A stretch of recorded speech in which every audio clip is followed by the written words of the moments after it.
Сәлеметсіздер ме көрермендер? Менің есімім Қойшыбек Бақберген Төлегенұлы. Мен осы мектептің шахматтан үйірме жетекшісімін. Шахмат бір қарағанда күрделі ойын болып табылады. Ынта болса, оны тез үйреніп кетуге де болады. Шахмат жай ғана ойын емес, ол өнер, ғылым, спорт. Шахматты үйрену оңай, шебер болып қалыптасу өте қиын.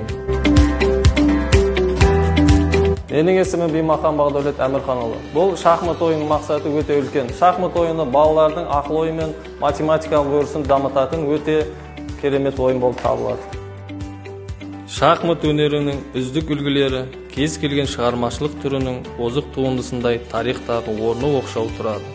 Ондай үлгілерді насихаттап, дәріптеу әуесқой мен кәсіпқойға абыройлы міндет.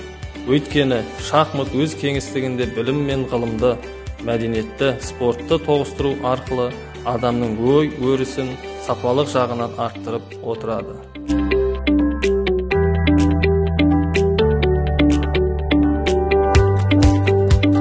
Ең бастысы, шахмат баланың өмірге деген көзқарасы және де өмірге деген іс-әрекетін сын көзбен қарауға үйретеді.